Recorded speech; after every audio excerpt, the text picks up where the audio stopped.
Chapter 6. Mr. Toad.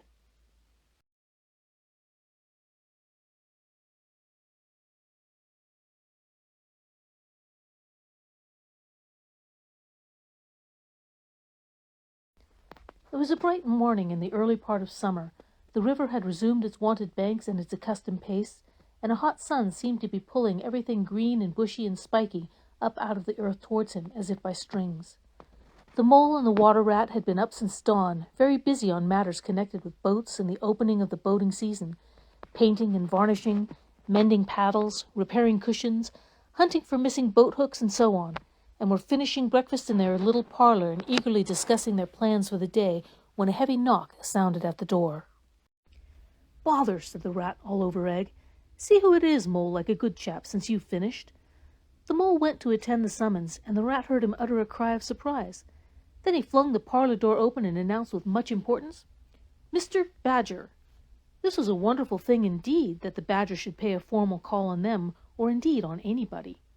He generally had to be caught, if you wanted him badly, as he slipped quietly along a hedgerow of an early morning or a late evening, or else hunted up in his own house in the middle of the wood, which was a serious undertaking. The badger strode heavily into the room and stood looking at the two animals with an expression full of seriousness. The rat let his egg-spoon fall on the tablecloth and sat open-mouthed. "The hour has come," said the badger at last with great solemnity. "What hour?" asked the rat uneasily, glancing at the clock on the mantelpiece. "Whose hour, you should rather say," replied the badger. "Why, Toad's hour, the hour of Toad. I said I would take him in hand as soon as the winter was well over, and I'm going to take him in hand today." "Toad's hour, of course!" cried the mole delightedly. "Hooray! I remember now. We'll teach him to be a sensible toad." "This very morning," continued the badger, taking an armchair, "as I learnt last night from a trustworthy source, another new and exceptionally powerful motor car will arrive at Toad Hall on approval or return. At this very moment, perhaps, Toad is busy arraying himself in those singularly hideous habiliments so dear to him, which transform him from a comparatively good-looking toad into an object which throws any decent-minded animal that comes across it into a violent fit. We must be up and doing ere it's too late. You two animals will accompany me instantly to Toad Hall, and the work of rescue shall be accomplished." "Right you are," cried the rat, starting up. "We'll rescue the poor unhappy animal. We'll convert him. He'll be the most converted toad that ever was before we're done with him." They set off up the road on their mission of mercy, Badger leading the way. Animals, when in company, walk in a proper and sensible manner, in single file, instead of sprawling all across the road and being of no use or support to each other in case of sudden trouble or danger.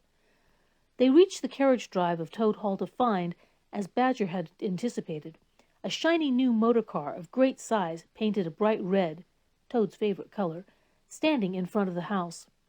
As they neared the door, it was flung open, and Mr. Toad, arrayed in goggles, cap, gaiters, and enormous overcoat, came swaggering down the steps, drawing on his gauntleted gloves. "Hello, come on, you fellows," he cried cheerfully on catching sight of them. "You're just in time to come with me for a jolly...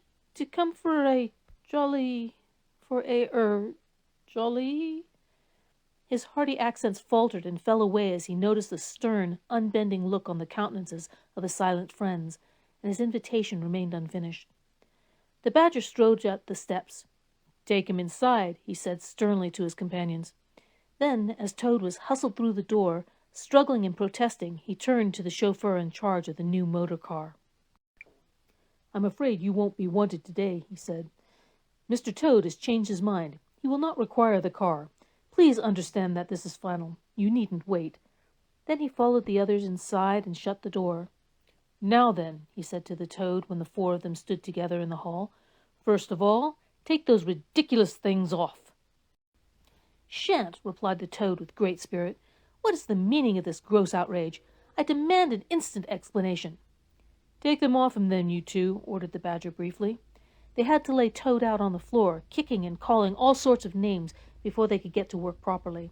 Then the rat sat on him, and the mole got his motor clothes off him bit by bit, and they stood him up on his legs again. A good deal of his blustering spirits seemed to have evaporated with the removal of his fine panoply. Now that he was merely Toad, and no longer the terror of the highway, he giggled feebly, and looked from one to the other appealingly. seeming quite to understand the situation.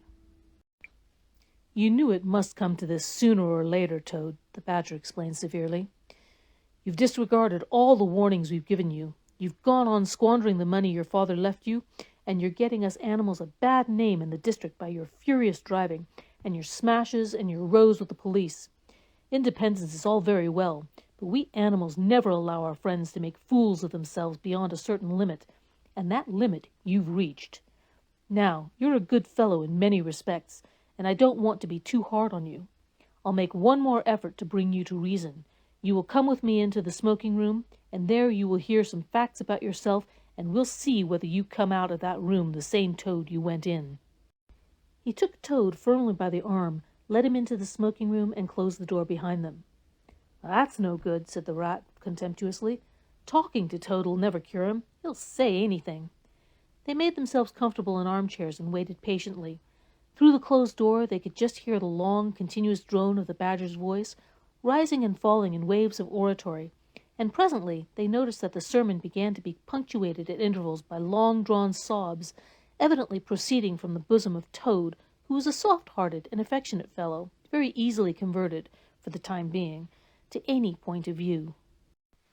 After some 3/4 of an hour the door opened, and the Badger reappeared, solemnly leading by the paw a very limp and dejected Toad. His skin hung baggily about him, his legs wobbled, and his cheeks were furrowed by the tears so plentifully called forth by the Badger's moving discourse. "Sit down there, Toad," said the Badger kindly, pointing to a chair. "My friends," he went on, "I am pleased to inform you that Toad has at last seen the error of his ways. He is truly sorry for his misguided conduct in the past, and he has undertaken to give up motor cars entirely and forever. I have his solemn promise to that effect." "That is very good news," said the Mole gravely. "Very good news indeed," observed the Rat dubiously. If only. He was looking very hard at Toad as he said this, and could not help thinking he perceived something vaguely resembling a twinkle in that animal's still sorrowful eye. "There's only one thing more to be done," continued the gratified Badger. "Toad, I want you to solemnly repeat, before your friends here, what you fully admitted to me in the smoking room just now. First, you are sorry for what you've done, and you see the folly of it all." There was a long, long pause. Toad looked desperately this way and that, while the other animals waited in grave silence. At last he spoke. "No," he said a little sullenly, but stoutly, "I'm not sorry, and it wasn't folly at all. It was simply glorious." "What?" cried the Badger, greatly scandalizing. "You backsliding animal! Didn't you tell me just now in there—" "Oh, yes, yes, in there," said Toad impatiently. "I'd have said anything in there.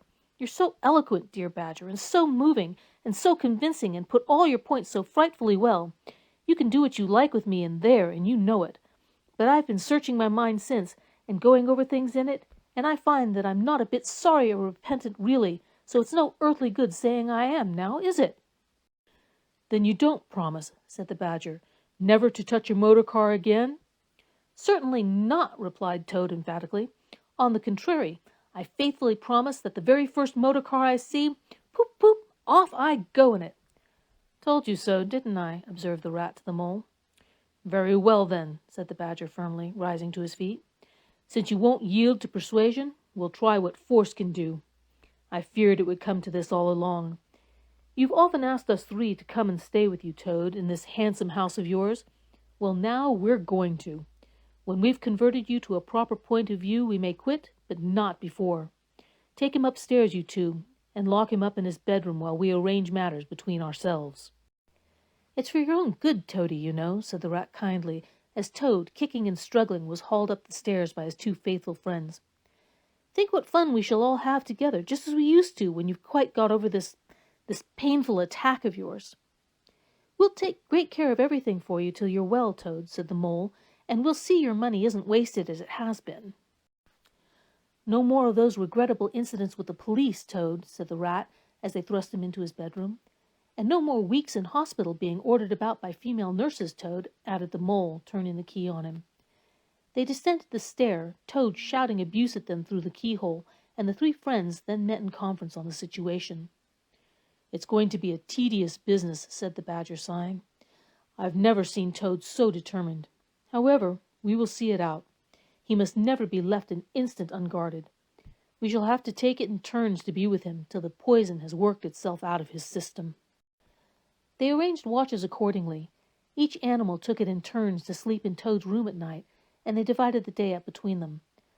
At first Toad was undoubtedly very trying to his careful guardians. When his violent paroxysm possessed him, he would arrange bedroom chairs in rude resemblance of a motor car, and would crouch on the foremost of them, bent forward and staring fixedly ahead, making uncouth and ghastly noises till the climax was reached, when, turning a complete somersault, he would lie prostrate amidst the ruins of the chairs, apparently completely satisfied for the moment. As time passed, however, these painful seizures grew gradually less frequent, and his friends strove to divert his mind into fresh channels. But his interest in other matters did not seem to revive, and he grew apparently languid and depressed.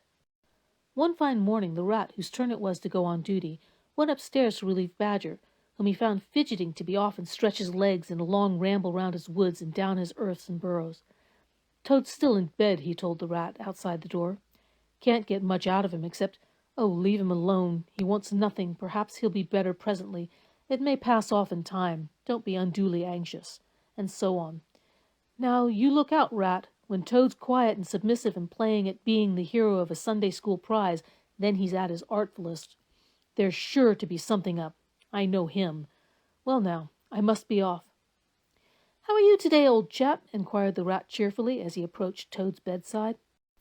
He had to wait some minutes for an answer. At last a feeble voice replied, "Thank you so much, dear Ratty. So good of you to inquire. But first tell me how you are yourself, and the excellent Mole?" "Oh, we're all right," replied the rat. "Mole," he added incautiously, "is going out for a run round with Badger. They'll be out till luncheon time, so you and I will spend a pleasant morning together, and I'll do my best to amuse you. Now jump up, there's a good fellow, and don't lie moping there on a fine morning like this." "Dear, kind rat," murmured Toad, "how little you realize my condition, and how very far I am from jumping up now, if ever. But do not trouble about me. I hate being a burden to my friends, and I do not expect to be one much longer. Indeed, I almost hope not." "Well, I hope not too," said the rat heartily. "You've been a fine bother to us all this time, and I'm glad to hear it's going to stop. And in weather like this, and the boating season just beginning. It's too bad of you, Toad. It isn't the trouble we mind, but you're making us miss such an awful lot." "I'm afraid it is the trouble you mind, though," replied the Toad languidly. "I can quite understand it. It's natural enough. You're tired of bothering about me. I mustn't ask you to do anything further. I'm a nuisance, I know." "You are indeed," said the rat. "But I tell you, I'd take any trouble on earth for you if only you'd be a sensible animal." "If I thought that, Ratty," murmured Toad, more feebly than ever, "then I would beg you, for the last time probably, to step round to the village as quickly as possible. Even now it may be too late, and fetch the doctor. But don't you bother. It's only a trouble, and perhaps we may as well let things take their course." "Why, what do you want a doctor for?" inquired the rat, coming closer and examining him. He certainly lay very still and flat, and his voice was weaker and his manner much changed. "Surely you have noticed of late," murmured Toad. "But no, why should you? Noticing things is only a trouble. Tomorrow, indeed, you may be saying to yourself, 'Oh, if only I had noticed sooner. If only I had done something.' But no, it's a trouble. Never mind. Forget that I asked." "Look here, old man," said the rat, beginning to get rather alarmed. "Of course I'll fetch a doctor for you if you really think you want him, but you can hardly be bad enough for that yet. Let's talk about something else." "I fear, dear friend," said Toad with a sad smile, "that talk can do little in a case like this, or doctors either, for that matter. Still, one must grasp at the slightest straw. And by the way, while you're about it, I hate to give you additional trouble, but I happen to remember that you will pass the door. Would you mind at the same time asking the lawyer to step up? It would be a convenience to me, and there are moments, perhaps I should say there is a moment, when one must face disagreeable tasks at whatever cost to exhausted nature." "A lawyer? Oh, he must be really bad," the affrighted rat said to himself as he hurried from the room, not forgetting, however, to lock the door carefully behind him. Outside, he stopped to consider. The other two were far away, and he had no one to consult. "It's best to be on the safe side," he said on reflection. I've known Toad fancy himself frightfully bad before without the slightest reason, but I've never heard him ask for a lawyer. If there's nothing really the matter, the doctor will tell him he's an old ass and cheer him up, and that will be something gained. I'd better humor him and go. It won't take very long." So he ran off to the village on his errand of mercy. The Toad, who had hopped lightly out of bed as soon as he heard the key turned in the lock, watched him eagerly from the window till he disappeared down the carriage drive. Then, laughing heartily, he dressed as quickly as possible in the smartest suit he could lay hands on at the moment, filled his pockets with cash which he took from a small drawer in the dressing-table, and next, knotting the sheets from his bed together and tying one end of the improvised rope round the central mullion of the handsome Tudor window which formed such a feature of his bedroom, he scrambled out, slid lightly to the ground, and taking the opposite direction to the rat, marched off light-heartedly, whistling a merry tune. It was a gloomy luncheon for Rat when the Badger and the Mole at length returned, and he had to face them at table with his pitiful and unconvincing story. The Badger's caustic, not to say brutal, remarks may be imagined, and therefore passed over, but it was painful to the Rat that even the Mole, though he took his friend's side as far as possible, could not help saying, "You've been a bit of a duffer this time, Ratty. Toad, too, of all animals." "He did it awfully well," said the crestfallen Rat. "He did you awfully well," rejoined the Badger hotly. "However, talking won't mend matters. He's got clear away for the time, that's certain, and the worst of it is, he'll be so conceited with what he'll think is his cleverness that he may commit any folly. One comfort is we're free now, and needn't waste any more of our precious time doing sentry go. But we'd better continue to sleep at Toad Hall for a while longer. Toad may be brought back at any moment, on a stretcher or between two policemen." So spoke the Badger, not knowing what the future held in store, or how much water and of how turbid a character was to run under bridges before Toad should sit at ease again in his ancestral hall. Meanwhile Toad, gay and irresponsible, was walking briskly along the high road some miles from home. At first he had taken bypaths and crossed many fields and changed his course several times in case of pursuit, but now, feeling by this time safe from recapture and the sun smiling brightly on him, and all nature joining in a chorus of approval to the song of self-praise that his own heart was singing to him, he almost danced along the road in his satisfaction and conceit. "Smart piece of work that," he remarked to himself, chuckling.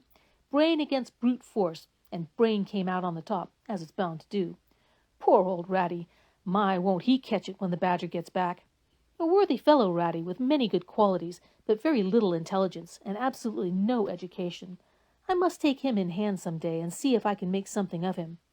Filled full of conceited thoughts such as these, he strode along, his head in the air, till he reached a little town where the sign of the Red Lion, swinging across the road halfway down the main street, reminded him that he had not breakfasted that day, and that he was exceedingly hungry after his long walk.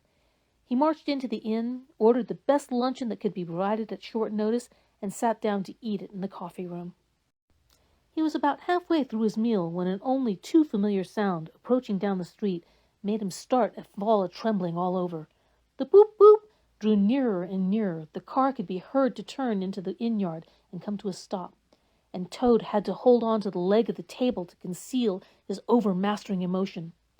Presently the party entered the coffee-room, hungry, talkative, and gay, voluble on their experiences of the morning and the merits of the chariot that had brought them along so well. Toad listened eagerly, all ears for a time.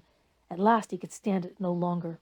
He slipped out of the room quietly, paid his bill at the bar, and as soon as he got outside, sauntered round quietly to the inn-yard.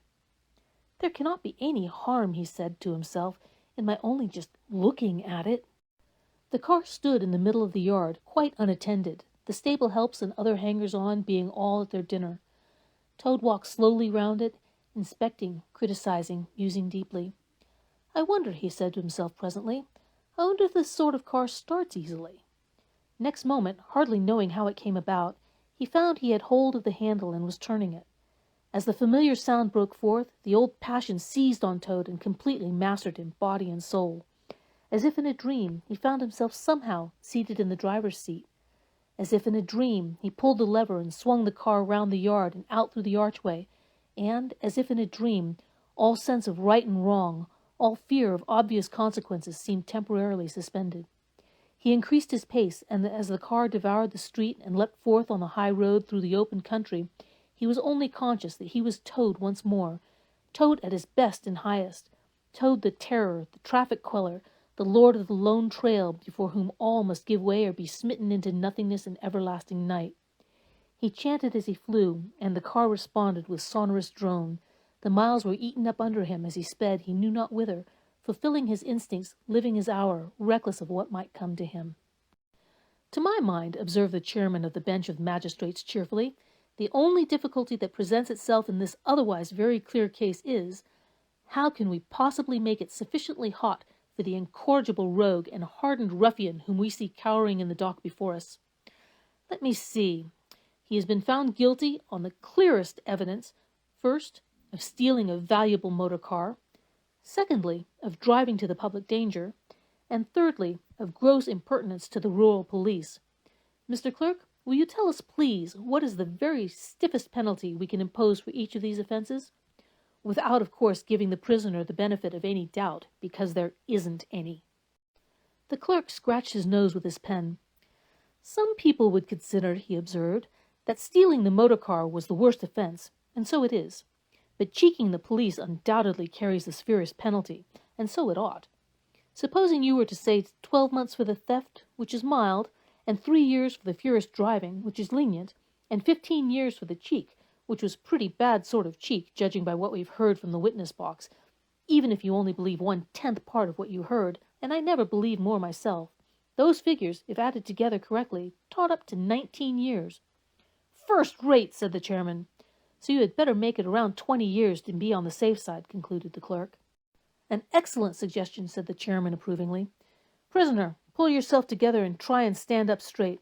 It's going to be 20 years for you this time. And mind, if you appear before us again upon any charge whatever, we shall have to deal with you very seriously. Then the brutal minions of the law fell upon the hapless Toad, loaded him with chains, and dragged him from the courthouse, shrieking, praying, protesting, across the marketplace where the playful populace, always as severe upon detected crime as they are sympathetic and helpful when one is merely wanted, assailed him with jeers, carrots, and popular catchwords.